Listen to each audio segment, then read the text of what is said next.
దేవా దేవా నా దేవుడవు నీవే,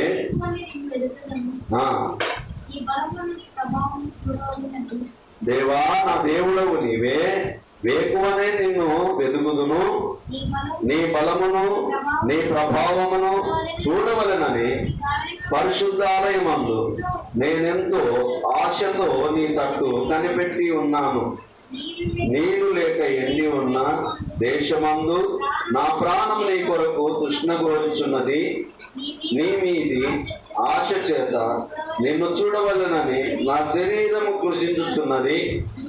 నీ కృప జీవము కంటే ఉత్తమమును, నా పెదవులు నిన్ను స్తుతించును. నా మంచము మీద నిన్ను జ్ఞాపకం చేసుకొని రాత్రి జాముల యందు నిన్ను ధ్యానించినప్పుడు ప్రభు మెదడు నాకు దొరికినట్లుగా నా ప్రాణము తృప్తి పొందుచున్నది. ఉత్సహించి పెదవులతో నా నోరు నిన్ను గురించి గానము చేయుచున్నది. ఏం చేస్తున్నదంటమ్మా? దేవుని మాటలు దొరకగా మధురముగా ఉన్నవి, మధురముగా ఉన్నవి. కొవ్వు మెదడు నాకు దొరికినట్టుగా నాకు సంతోషం కలుగుతూ ఉన్నది నీ మాటలు నాకు దొరకగా అని చెప్పి. ఎక్కడ మాట్లాడుతున్నాడు ఈయన? మంచం మీద ఉండి మాట్లాడుతూ. ఇప్పుడున్నటువంటి మన అలవాట్లు, మంచం మీద ఉన్న సెల్లే, మంచం కింద ఉన్న సెల్లే, మంచం పక్కలో ఉన్న సెల్లే, ఇంట్లో ఉన్న సెల్లే, బయట ఉన్న సెల్లే, ఎక్కడ పోయినా cell phone cell phone cell phone cell phone.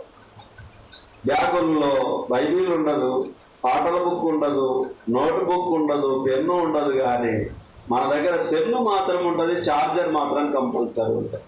ఇప్పుడున్నటువంటి కల్చర్ ఫోన్ ఇంపార్టెంటే. ఫోన్ చూడొద్దని మనం అనం. ఎప్పుడు చూడాలనో అప్పుడు చూడాలి, ఎందుకు చూడాలనో అందుకే చూడాలి, ఎందుకు ఉపయోగించుకోవాలనో అందుకే ఉపయోగించుకోవాలి. కొత్తగా కోడలు వచ్చింది అనుకోండి, వాళ్ళ అమ్మ నాయనల దగ్గర ఏం మాట్లాడాలి? అమ్మ బాగున్నావా, నాన్న బాగున్నాడా, తమ్ముడు బాగున్నాడా, అన్న బాగున్నాడా, మంచి తల్లి, నేను మళ్ళీ చేస్తాను, నా వీలున్నప్పుడు మళ్ళీ చేస్తాను పెట్టేసి మన పని మనం చేసుకుంటే అత్త ఏమన్నా అంటదా?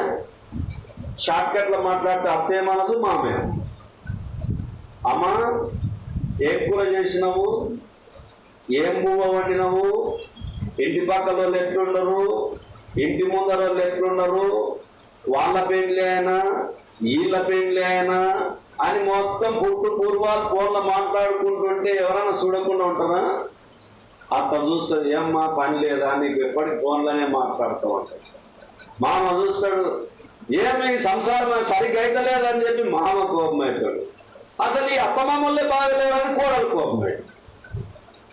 దీనికి అంత కారణం ఏమిటి?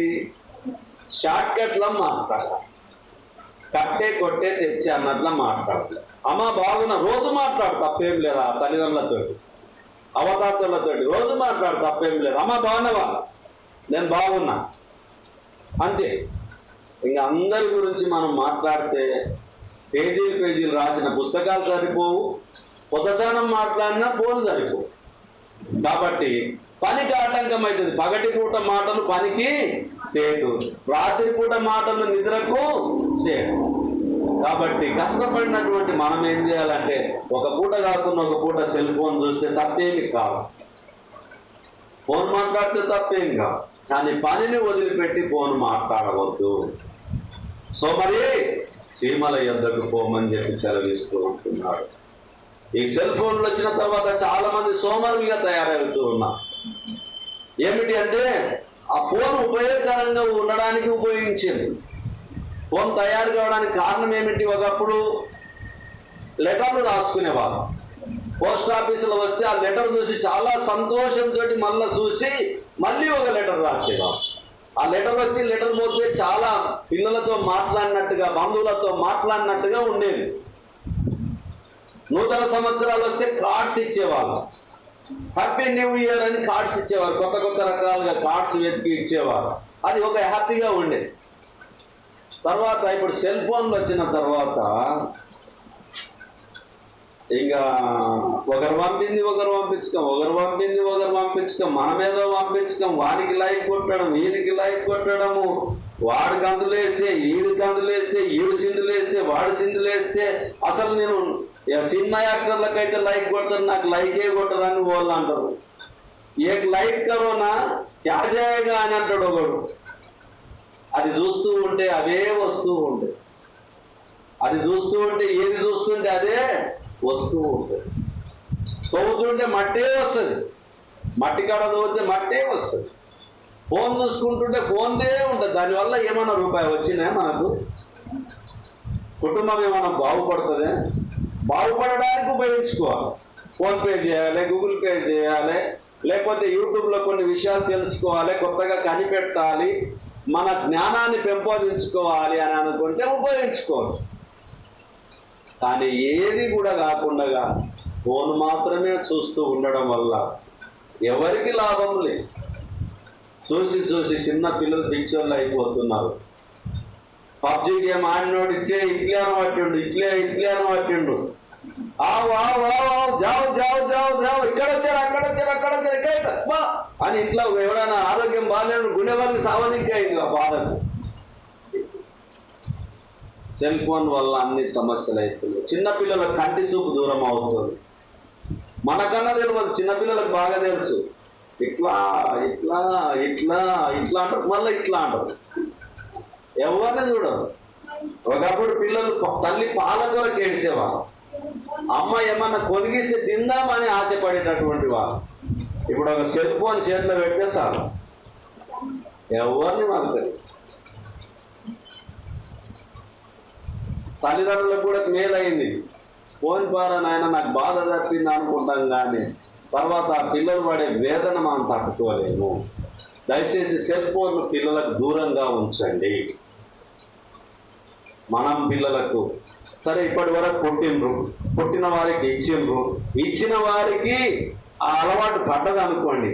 ఇప్పుడు పుట్టబోయేటటువంటి వారికన్నా దయచేసి ఇచ్చే అలవాటు చేయకండి. దానివల్ల మన పిల్లలు గొప్ప వాళ్ళు అవుతారు, కంటి చూపు జాగ్రత్తగా ఉంటుంది, మన పిల్లలు చదువు మీద దృష్టి పెడతారు, గొప్ప ప్రయోజకులు కావడానికి ఉపయోగం ఉంటుంది. కాబట్టి దేవుని కన్నా మనం ఎక్కువగా దేన్ని కూడా మనము ఇష్టంగా పిల్లలకు ఇవ్వవద్దు. ఎందుకు నేను చెప్తున్నా ఈ మాట? యోహాను మొదటి పత్రిక 2వ అధ్యాయము 15 నుంచి కొన్ని వచనాలు చదువుతున్నాం. యోహాను మొదటి పత్రిక 2వ అధ్యాయము 15 నుంచి కొన్ని వచనాలు. ఈ లోకమునైనను లోకంలో ఉన్న వాటినైనను అంటే ఏమేం ప్రేమించకూడదు? ఈ లోకమునైనను లోకంలో ఉన్న వాటినైనను ప్రేమింపకుడి. ఎవడైనను లోకమును ప్రేమించిన ఎడల తండ్రి ప్రేమ వానిలో ఉండదు. లోకమును దాని ఆశయు 17వ వచనం.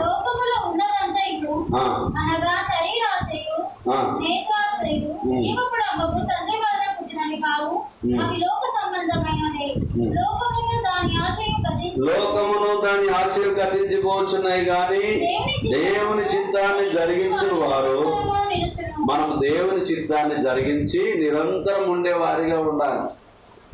ఏం వ్యవహానయ్య? ఇక్కడి వరకేనా మన ప్రయాణము? అక్కడి వరకు కూడా ఉండాలి.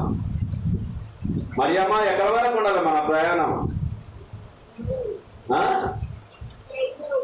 ఇక్కడి వరకేనా? అక్కడి వరక? ఇక్కడ అక్కడ ఇక్కడ మనమే, అక్కడ మనమే. నే సాగేద యేసునితో నా జీవిత కాలమంతా, నే సాగేద యేసునితో నా జీవిత కాలమంతా. మన జీవిత కాలమంతా యేసుతో కొనసాగాలి, యేసుతో సాగాలి, యేసుతో నడవాలి, యేసుతో ఉండాలి. అప్పుడే మన జీవితానికి ఒక మార్గం ఉంది. ఎందుకంటే యేసు చెప్పారు, ఏమన్నారు? నా ద్వారా తప్ప తండ్రి వద్దకు ఎవడునూ రానేరుడని సెలవిచ్చి ఉంటున్నాడు. కాబట్టి ఆయన ద్వారానే మనకు మార్గము, ఆయన నడిచే మార్గమే మన ముఖ్యమైంది.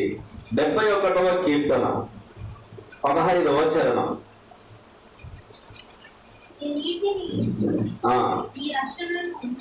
మనం నేర్చుకునేటటువంటి నేటి దినం నేర్చుకునే అంశం కూడా ఇదే. చదవండి. నీ నీతిని, నీ రక్షణను నా నోరు దినమెల్లా వివరించును. నీ నీతిని, నీ రక్షణను నా నోరు దినమెల్లా వివరించును. అవి నాకు ఎన్న శక్యము కావు. దినమెల్లా మనం ఏం చేయాలి? ఆయన నీతిని గురించి మనం ప్రకటించే వారిగా ఉండాలి. మన నోరు దేని పలకాలి? దేవుని నీతిని మాత్రమే పలకాలి. నేను తప్పు చేస్తున్నాను అనుకోండి, నన్ను గద్దించాలి, బుద్ధి చెప్పాలి, హెచ్చరిక చేయాలి. అలాగునే మనం తప్పు చేయకుండా జాగ్రత్తగా ఉండాలి. మన నోటితో ఏం చేయాలి? ఇవే చేయాలి. ఏది పడితే అది మాట్లాడడానికి దేవుడు నోరు ఇవ్వలేదు. ఉందే అవకాశం అట్లా. కొంతమంది నోర్లు అయితే తగిట అన్నట్లనే ఉంటుంది. మాట్లాడుతూ ఉంటే ఇస్తూ పోయేటట్లా ఉంటాయి. వాళ్ళ మాటలు భయంకరంగా ఉంటాయి. అలా మాట్లాడవద్దండి.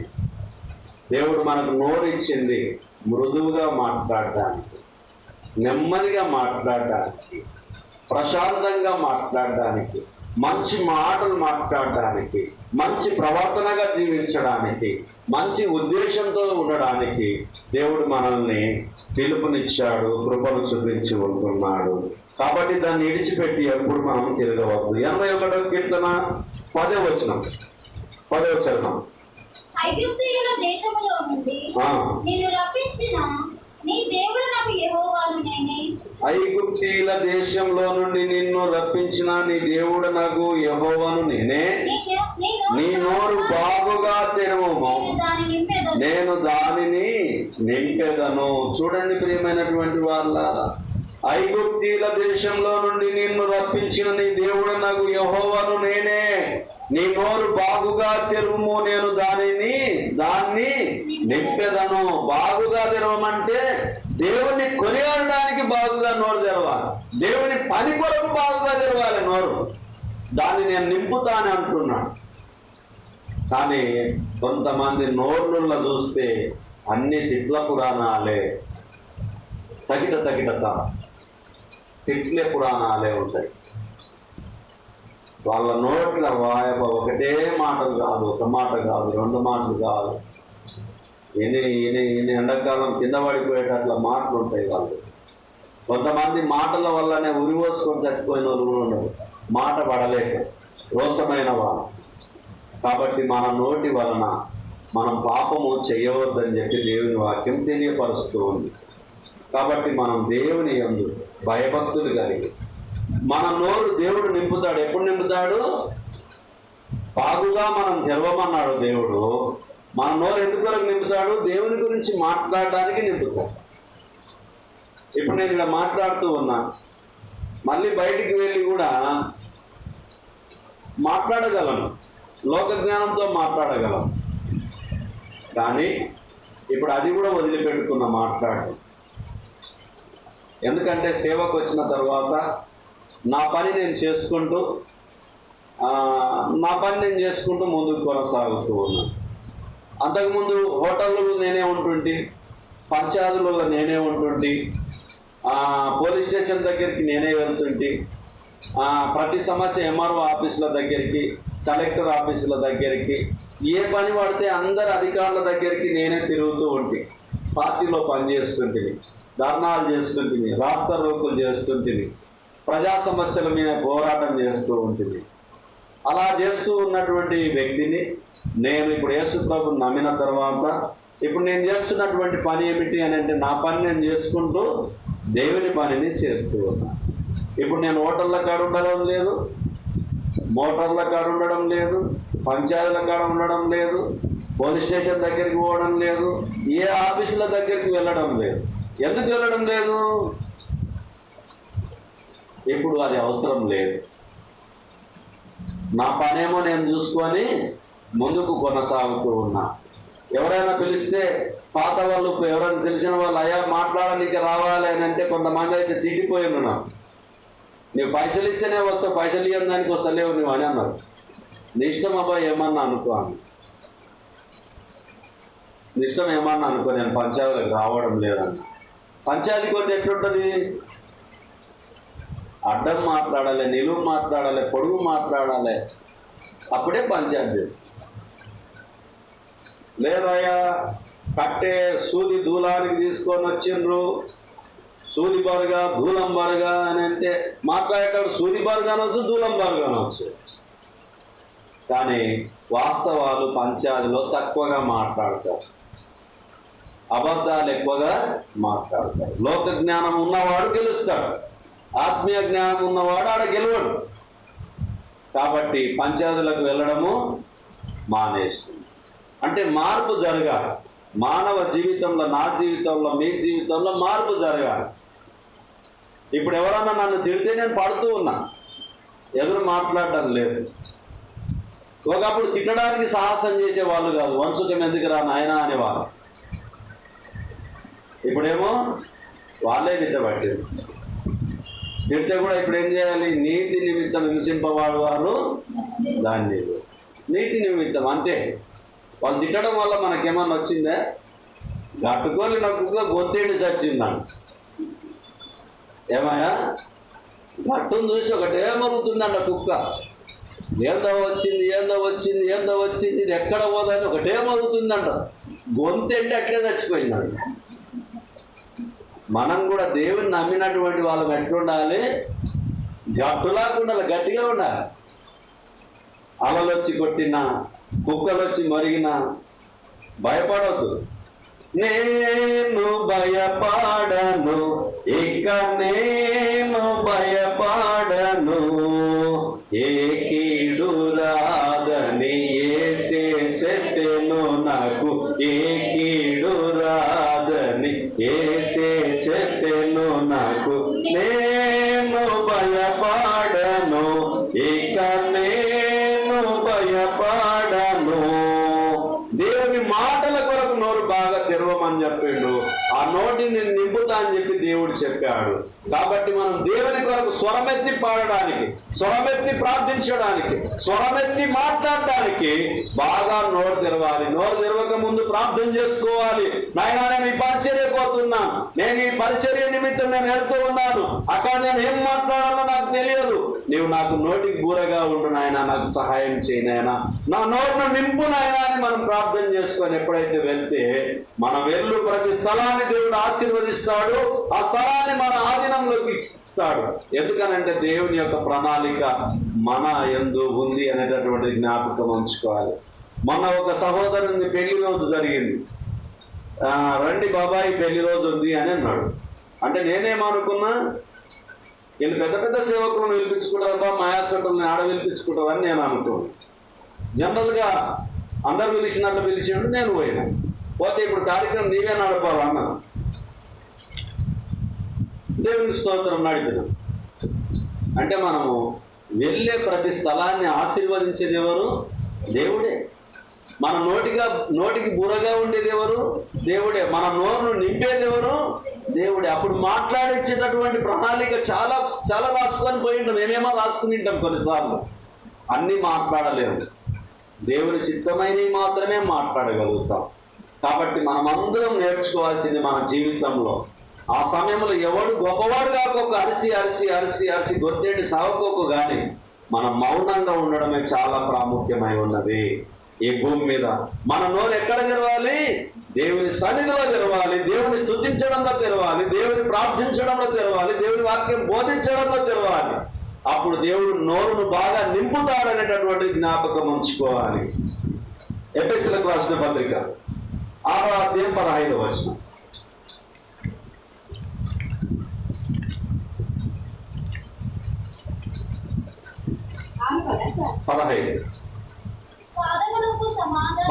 ఎఫెసీ 6:19 అమ్మా, 19.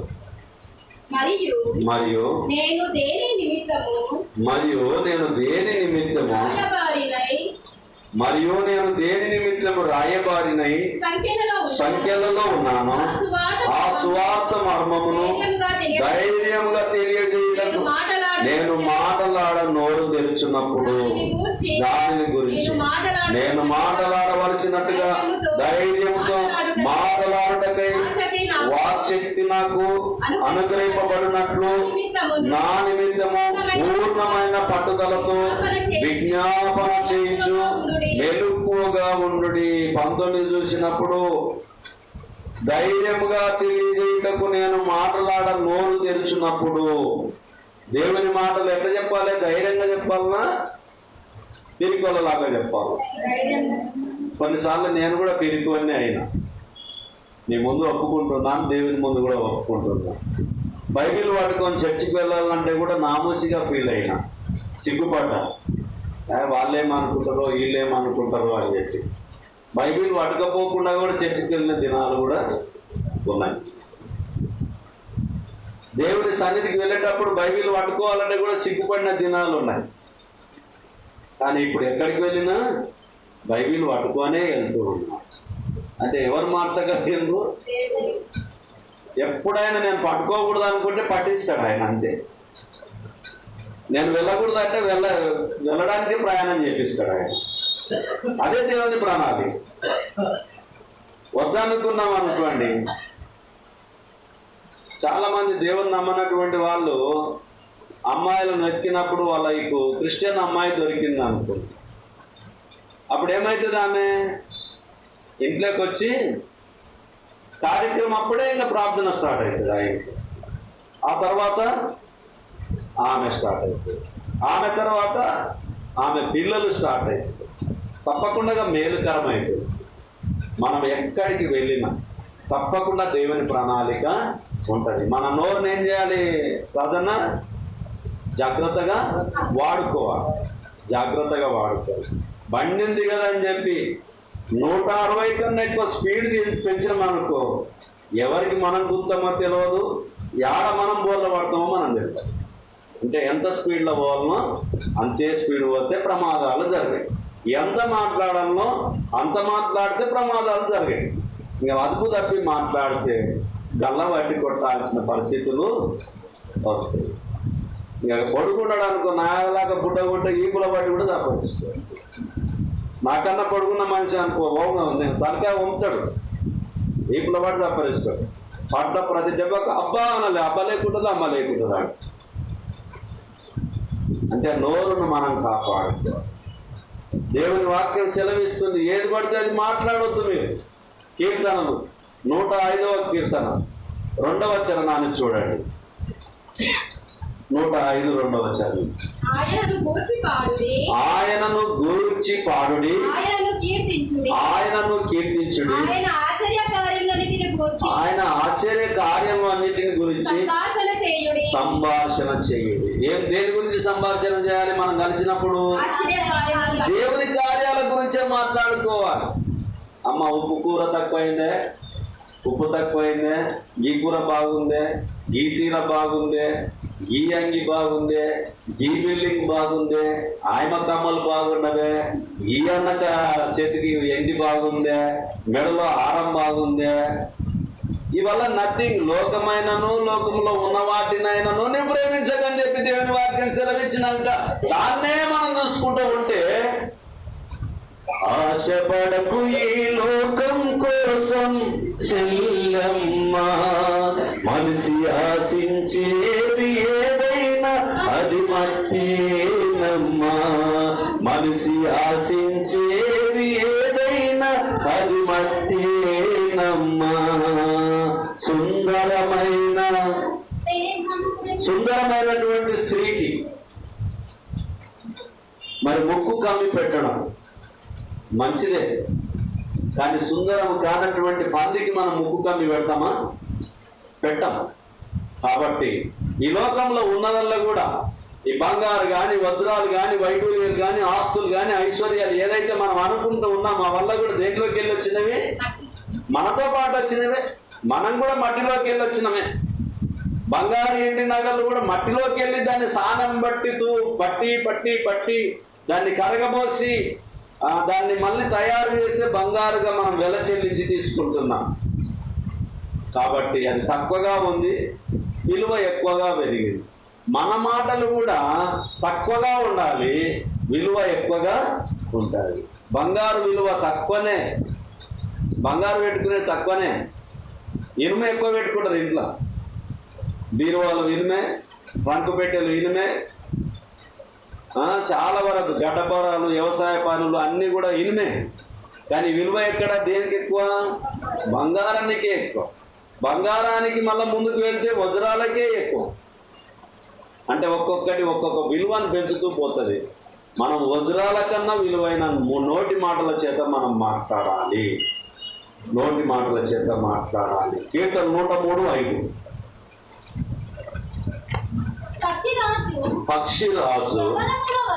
పక్షిరాజు యవ్వనం వలె నీ యవ్వనము క్రొత్తదగుచున్నట్లు మేలుతో నా హృదయము నీ హృదయము తృప్తిపరచుచున్నాడు. అంతే చాలు.